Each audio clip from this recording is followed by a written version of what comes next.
Assalamualaikum warahmatullahi wabarakatuh. Welcome back to JSP Channel Sharing and Learning. Salam dan bahagia buat teman-teman semuanya. Next, kali ini kita akan bahas soal lagi pretest PPG 2023 terbaru. Dan sesuai dengan request teman-teman di komen ya, kali ini tentang profesional SD. Jadi banyak yang request Kak bahas soal-soal profesional dong. Oke, jadi kali ini kita akan bahas soal profesional, jadi simak terus sampai akhir. Jangan lupa untuk like video ini, subscribe, dan juga nyalakan lonceng notifikasi supaya teman-teman tidak ketinggalan update video selanjutnya. Follow juga ya sosmed, IG, dan TikTok aku di @cispi_47. Oke, kita ke soal pertama. Ini soal nomor 1. Perhatikan gambar mobil-mobilan berikut. Mobil-mobilan tersebut menggunakan aki sebagai sumber energi penggerak. Urutan perubahan energi yang terjadi pada mobil-mobilan adalah kalau mobil-mobilan dan ini ada keyword aki. Berarti karena dia pakai bahan bakarnya aki, bahan bakar ya, pakai sumbernya berupa aki, berarti pertama kali adalah ya energi dari aki itu apa? Apakah gerak? Apakah kimia? Yang jelas aki itu kan kimia ya, jadi otomatis A dan B lewat gitu. Kemudian dari aki tersebut untuk supaya mobil-mobilan bisa bergerak begitu ya. Oh ini sama sih, di sini udah listrik semua, jadi udah nggak perlu dibahas yang tengah sini karena sama semuanya. Dan mobil-mobilan tersebut setelah nanti dari kimia berubah menjadi listrik, pastinya ya bergerak dong ya, bukan cahaya, bukan juga bunyi. Oke, jawabannya yang D. Next, nah ini macam-macam sumber energi, ini berapa ya, karena masih ada lagi, ada energi nuklir, ada potensial juga, jadi banyak ya. Tadi yang muncul energi kimia, sumber energi kimia bisa dari makanan, solar, aki, bensin juga. Kemudian energi listrik, ada dinamo, generator, dan lain-lain. Panas atau kalor, bisa matahari, api, dan sumber yang lainnya. Kemudian bunyi ada dari pita suara manusia, alat musik, radio, televisi, dan lain-lain. Cahaya bisa dari laser, cahaya matahari, lampu, dan lain sebagainya. Next, kita ke soal nomor 2. Untuk matematika memang banyak lebih ke nalar begitu ya, kayak cara, terus urutan kayak gitu. Tidak ke penyelesaiannya, tapi lebih ke nalar di prosesnya gitu ya. 2. Pada hari Minggu, Made bersepeda ke rumah nenek. Made menempuh jarak 4.500 meter selama 1,5 jam. Sampai di rumah nenek, dia menghitung kecepatan rata-rata sepedanya. Berikut ini beberapa cara yang dilakukan Made untuk menghitung kecepatan rata-rata sepedanya. Oke, jadi yang ditanyakan adalah kecepatan rata-rata. Dan yang diminta adalah, kita baca soalnya, cara yang paling tepat diterapkan Made menghitung kecepatan rata-rata sepedanya dari tempat tinggalnya ke rumah nenek dalam satuan kilometer per jam. Oke, jadi kita dapat info bahwa mau cari kecepatan rata-rata dan dalam ukuran kilometer per jam. Itu ya keywordnya, jadi harus itu. Karena di sini masih meter untuk kecepatannya dan jaraknya sudah dalam jam. Oke, kita cek. 1. Jarak dibagi waktu tempuh. Ada rumus, pasti tahu ya bahwa segitiga ini jaraknya ada di atas. Jarak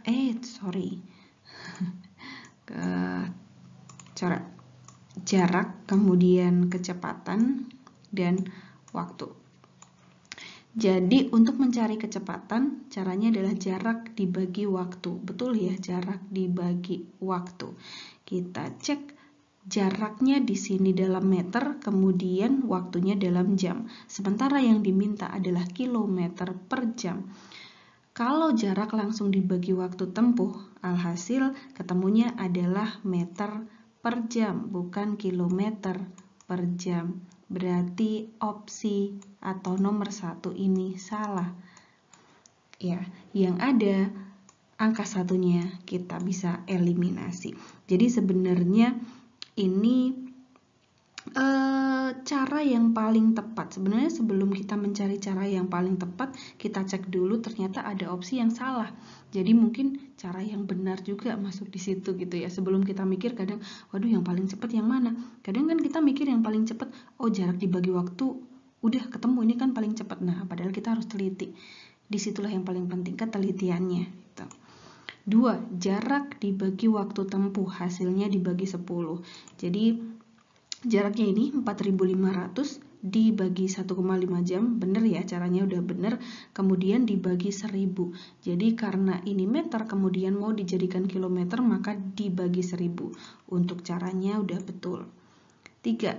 Jarak dibagi 1000, hasilnya dibagi waktu tempuh. Jaraknya ini dijadikan kilo terlebih dahulu dengan cara dibagi 1000, baru dibagi dengan waktu tempuhnya. Ya, jarak dibagi waktu, paham ya? Dan ini caranya juga betul, terlepas dari yang paling tepat yang mana gitu. Oh ternyata ini paling tepat ya, bukan paling cepat ya. Saya pikir tadi paling cepat gitu, ternyata paling tepat. Yang 4, jarak dibagi waktu tempuh kali 60. Kalau pertanyaannya cara yang paling tepat, sebenarnya udah ketemu ini 2 dan 3. Untuk menghemat waktu sebenarnya kita bisa skip aja langsung yang poin 4, tapi kalau mau dicek juga boleh. Jarak dibagi waktu tempuh kali 60. Jaraknya dibagi dengan waktu, ya kan, waktu tempuhnya 1,5 jam dikali 60. Harusnya tidak dikali karena ini meter ke kilometer. Harusnya dibagi ya. Kalau dikali kan semakin turun nanti dikali 60. Jadi tidak tepat, salah ini ya. Ya udah ketemu 2 dan 3. Next, buat teman-teman yang mau dapat soal-soal atau mau belajar pretest ini ya, di 2023 sudah ada info bahwa pelaksanaannya awal atau pertengahan Agustus ini. Masih ada waktu, silakan teman-teman bisa belajar juga, ada bukunya. Kak, kenapa bukunya judulnya P3, Kak? Iya, karena soal-soal pretest kemarin adalah soal-soal P3, Kak, teman-teman. Silahkan nanti aku sertakan linknya, ada di deskripsi. Boleh juga pesan via WA, juga ada di deskripsi. Oke, next. Perhatikan pernyataan berikut. Oke, kita skip dulu karena panjang. Pernyataan yang benar dalam penyelesaian operasi hitung bilangan adalah operasi hitung. Kita tahu di operasi hitung ada kali, ada juga bagi, ada juga tambah, dan kurang. Nah, kalau ada kurung itu kita kerjakan terlebih dahulu. Jadi yang pertama itu ya kurung dulu. Jadi sini saya kasih kurung gitu ya. Ini adalah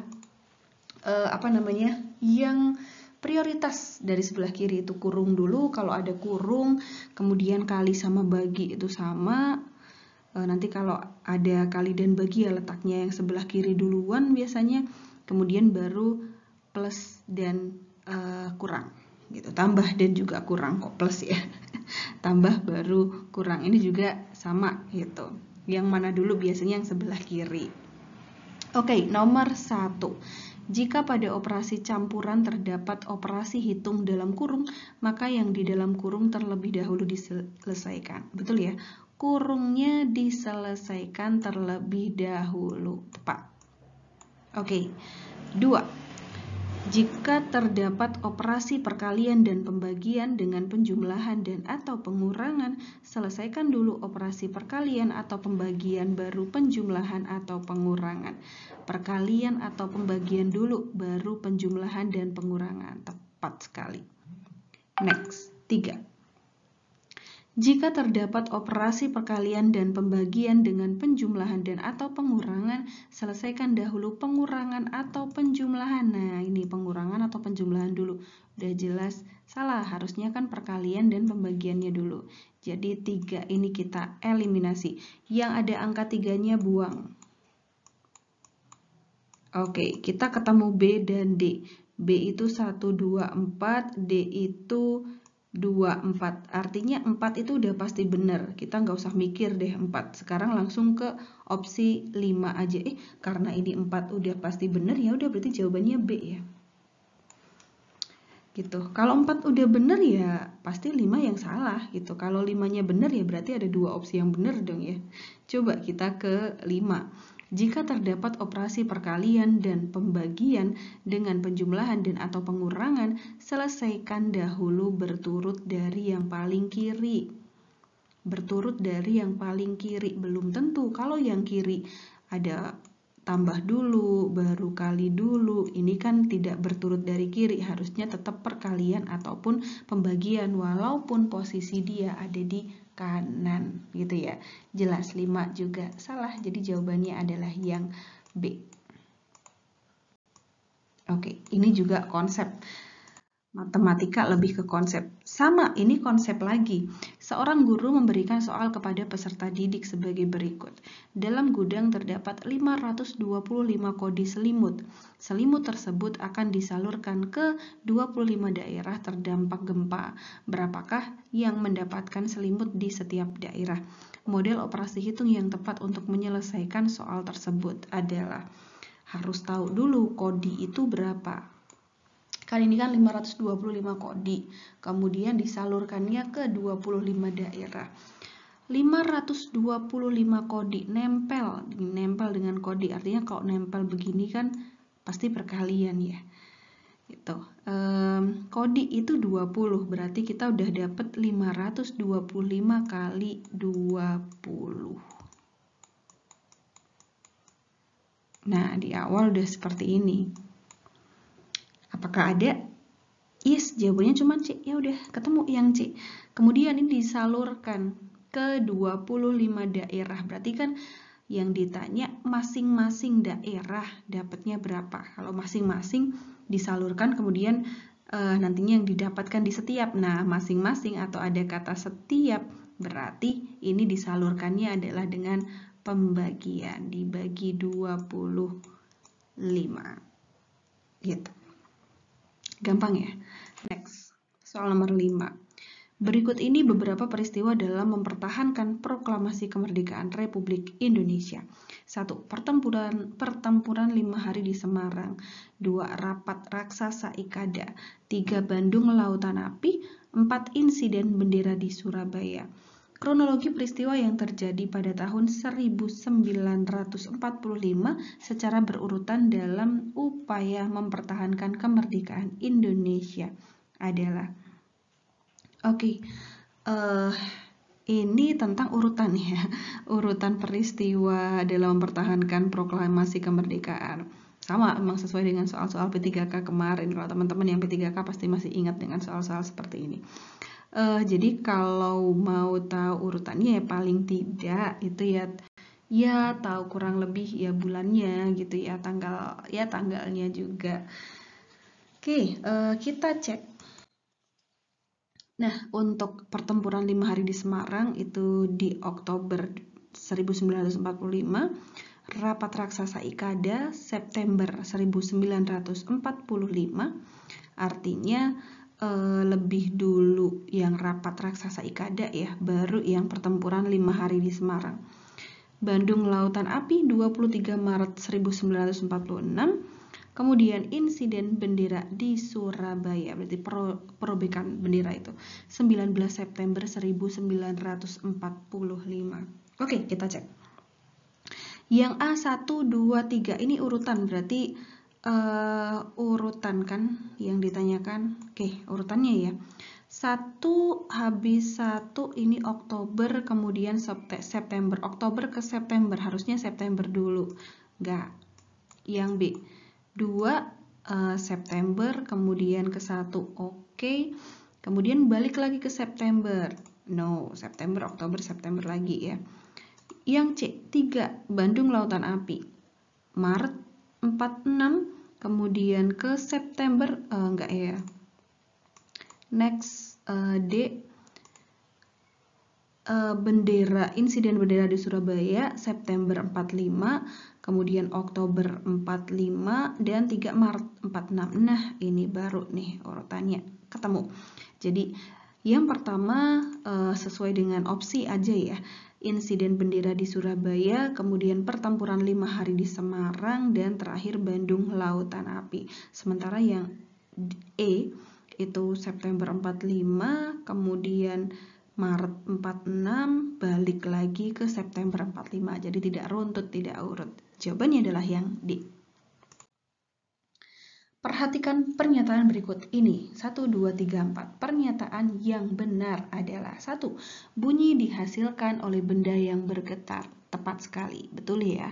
Bunyi itu kan dari benda yang bergetar. 2. Bunyi dapat merambat dalam ruang hampa. Tidak bisa bunyi kalau merambat di ruang hampa. Berarti 2 itu salah. 2, 2, 2. Ini salah, ini juga salah. Oke, tinggal B dan juga E. 3 ada sama-sama 3, sementara 1 juga benar. Sebenarnya dari sini udah ketahuan jawabannya yang B tanpa ngecek 4 gitu ya. Kalau 4 benar ya berarti ya ada 2 opsi benar gitu. Coba kita cek 4-nya. 3-nya nggak usah karena ada 3 di dua-duanya gitu. Nggak perlu hampir pusing ya. Bunyi merambat di udara lebih cepat daripada di zat padat. Kebalik, harusnya lebih cepat merambatnya di zat padat daripada di udara. Jadi padat, cair, baru udara. Next, beberapa manfaat dari adanya ASEAN adalah para anggotanya tidak ada peperangan, negara aman, serta relasi kerjasama yang teratur antar anggota, memperjuangkan hak asasi manusia, meningkatkan pemberian beasiswa bagi peserta didik dari negara-negara anggota.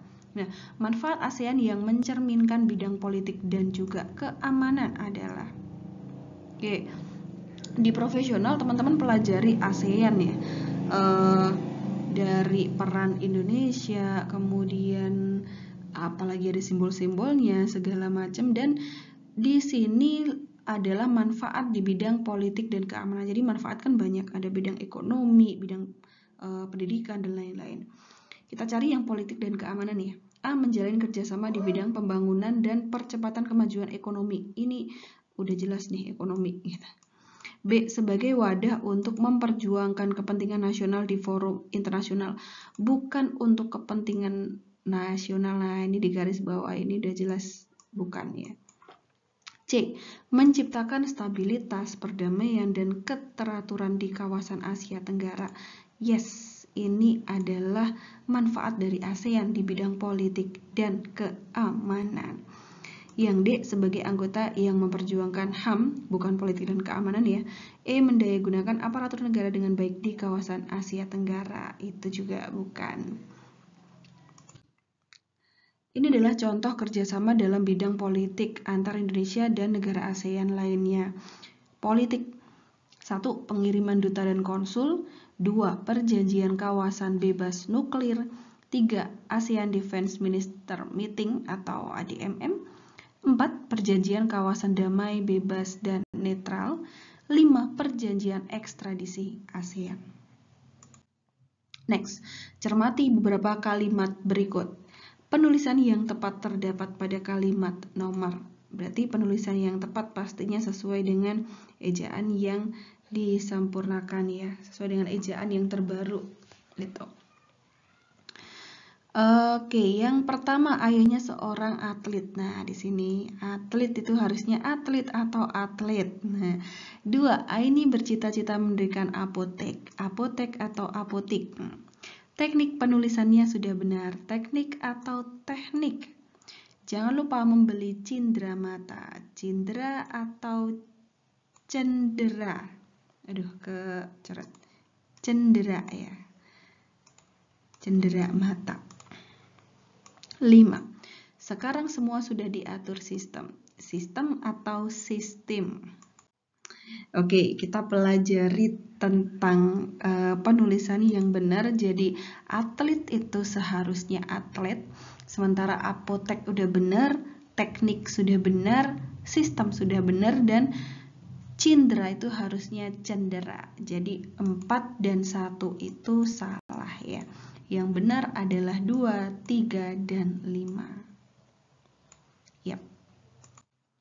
Next, bacalah teks berikut. Negara Indonesia kaya dengan suku bangsa. Setiap suku bangsa memiliki bahasa daerah yang berbeda-beda. Namun, dalam komunikasi antar suku, masyarakat menggunakan satu bahasa, yaitu bahasa Indonesia. Kosakata bahasa Indonesia diangkat dari bahasa daerah dan bahasa asing. Isi teks tersebut adalah isi ya. Kalau isi itu kan berarti keseluruhan dari teks tersebut. Bukan kalimat utama, bukan ide pokok juga. A. Kekayaan negara Indonesia. Kalau kita lihat opsi A, kekayaan negara Indonesia itu sama dengan yang kalimat satu ini ya. Kalimat ini semacam kalimat utama gitu ya. Negara Indonesia kaya dengan suku bangsa ini. Kaya, kekayaan negara Indonesia. Di mana kekayaan negara Indonesia itu ada salah satunya suku bangsa. Nah, tiap suku bangsa itu punya bahasa daerah yang berbeda-beda. Dalam komunikasi ada yang pakai bahasa Indonesia. Dan dalam kosakata bahasa Indonesia tersebut diangkat dari bahasa daerah dan juga bahasa asing. Yang B, kebudayaan bangsa Indonesia.